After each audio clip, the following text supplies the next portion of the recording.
तो दोस्तों, हमारे पड़ोसी देश में इस समय जश्न का माहौल है, खुशियां मनाई जा रही हैं, क्योंकि इतिहास में पहली बार हमारे पड़ोसी देश पाकिस्तान की वायुसेना भारतीय वायुसेना से ताकतवर बनने जा रही है। और जैसा कि आप स्क्रीन पर देख सकते हैं, ऑफिशियली इन्होंने एक एनालिसिस भी जारी किया है जिसमें बताया है कि कैसे आने वाले 14 सालों तक भारतीय वायुसेना के मुकाबले पाकिस्तानी वायुसेना ना सिर्फ ताकतवर होगी बल्कि भारत की जो वायुसेना है उसे डोमिनेट भी करेगी। अगर आपको लग रहा है कि ये सिर्फ पाकिस्तान के लोगों का एक ख्वाब है, पाकिस्तान की वायुसेना की एक और चाल है, तो ऐसा नहीं है, क्योंकि इस बात को अब अमेरिका, यूरोप, चीन, रूस, तमाम देशों के जो एक्सपर्ट हैं बार बार दोहरा भी रहे हैं, क्योंकि इसके पीछे जो कारण है ना वो बहुत ही ज़्यादा लेजिट है। दरअसल कारण ये है कि चीन ने ऐलान कर दिया है कि आने वाले 2025 में, यानी कि आने वाले कुछ ही महीनों के बाद,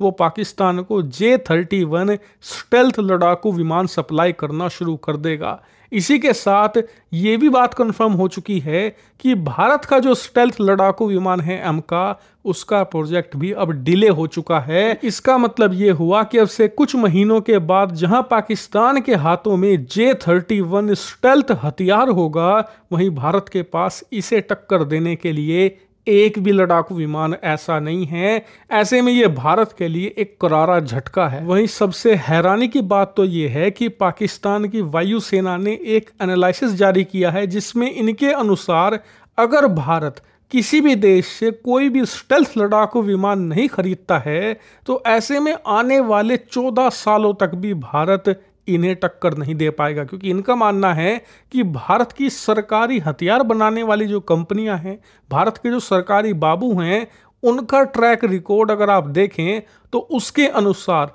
भारत के पास आने वाले 14 सालों तक भी एमका बनकर तैयार नहीं होगा। और इसीलिए इनका कहना है कि J-31 आने के साथ ही इनके पास एयर सुपेरियोरिटी आ जाएगी भारत के खिलाफ, और ये आने वाले 1.5 दशकों तक भारतीय एयर स्पेस को डोमिनेट करेंगे और भारतीय वायुसेना के खिलाफ एक ताकतवर बेड़ा तैयार कर देंगे। वहीं रिपोर्ट में आगे ये भी कहा गया है कि अगर भारत एमका को टाइम पर बना भी लेता है ना, तब भी ज्यादा ताकतवर पाकिस्तानी वायुसेना ही होगी, क्योंकि चीन से इन्हें J-31 तो मिलेंगे ही 100 की संख्या में। जी हाँ, 100 J-31 खरीद रहे हैं ये, और उसके बाद ये तुर्की से उनका कान स्टेल्थ लड़ाकू विमान भी 100 की संख्या में खरीदेंगे। यानी कि 2030 तक पाकिस्तान के पास 150 से 200 स्टेल्थ लड़ाकू विमान होंगे, यानी कि लगभग 11 स्क्वाड्रन लड़ाकू विमानों की इनके पास होगी, जो कि बहुत ही ताकतवर जंगी बेड़ा होगा। और आपको याद होगा कि अब से कुछ महीने पहले जब मैंने आपको एक खबर बताई थी कि चीन पाकिस्तान में ये J-31 की डील हुई है, तो बहुत से लोग भारत में हंस रहे थे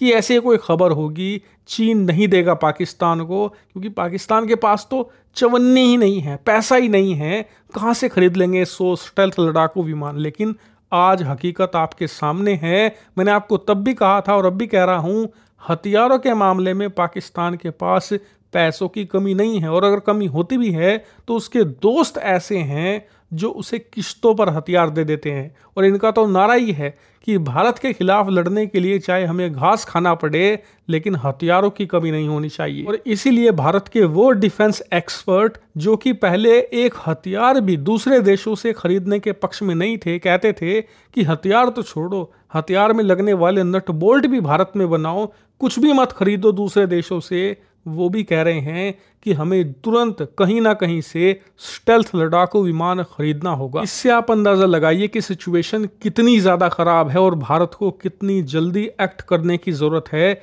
इससे पहले कि भारत बुरा फंसे।